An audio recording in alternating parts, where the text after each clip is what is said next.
নমস্কার বন্ধুরা, বহুমাস cooking with ব্লগে সবাইকে স্বাগত। আজকে আমার রেসিপি কচু চিংড়ি। প্রথমে কচুর শাকটাকে কেটে ভালো করে ধুয়ে কড়াইতে একটু জল, নুন, হলুদ দিয়ে সেদ্ধ করার জন্য আমি বসিয়ে দেবো। প্রায় 10 থেকে 15 মিনিট পর আমি ঢাকাটা খুলে একটু চেক করে নিচ্ছি কচুর শাকটা ভালোভাবে সিদ্ধ হয়ে গিয়েছে। এবার আমি শাকটাকে একটা ঝুড়িতে জল ঝরানোর জন্য রেখে দেবো। এরপর কড়াই গরম হলে তাতে সর্ষের তেল দিয়ে দেব। তেলটা ভালো মতো গরম হয়ে আসলে তেলের মধ্যে একটু নুন আর হলুদ দিয়ে বেছে রাখা চিংড়ি মাছগুলো এক এক করে আমি কড়াইতে দিয়ে দেব। চিংড়িগুলো অল্প লাল করে ভেজে নেব। চিংড়িগুলো খুব বেশি ভাজার দরকার নেই, চিংড়ি খুব বেশি ভাজলে শক্ত হয়ে যায়। চিংড়িগুলো একটু লালচে হয়ে আসলে এক এক করে কড়াই থেকে আমি তুলে নেব। ওই একই তেলের মধ্যে আমি আরও কিছুটা তেল অ্যাড করে দেব। তেলটা ভালো মতো গরম হয়ে আসলে তার মধ্যে আমি একে একে তেজপাতা, শুকনো লঙ্কা ও 5 ফোড়ন ফোড়নের জন্য আমি দিয়ে দেব।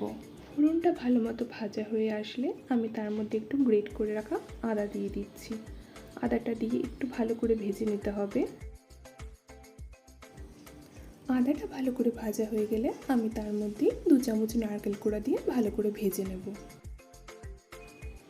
নারকেলটা ভালো মতো ভাজা হয়ে আসলে আমি তার মধ্যে একটু নুন আর হলুদ গুঁড়ো দিয়ে মশলাটা ভালো করে কষিয়ে নেব।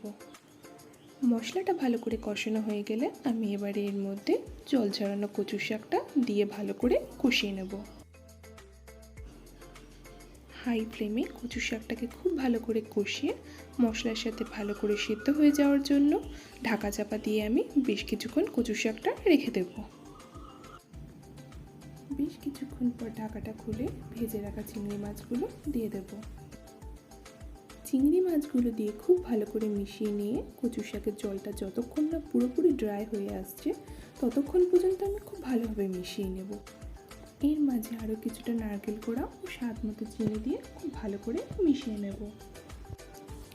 সমস্ত উপকরণ খুব ভালো করে মিশিয়ে নিয়ে আমি কচু শাকটাকে একদম হাই ফ্লেমে আরও বেশ কিছুক্ষণ নাড়িয়ে নেব। আমাদের কচুর শাক এখন সার্ভ করার জন্য সম্পূর্ণ রেডি হয়ে গিয়েছে। ভিডিওটি যদি আপনাদের ভালো লাগে তবে লাইক, কমেন্ট, সাবস্ক্রাইবের মাধ্যমে আমার পাশে থাকুন। ধন্যবাদ।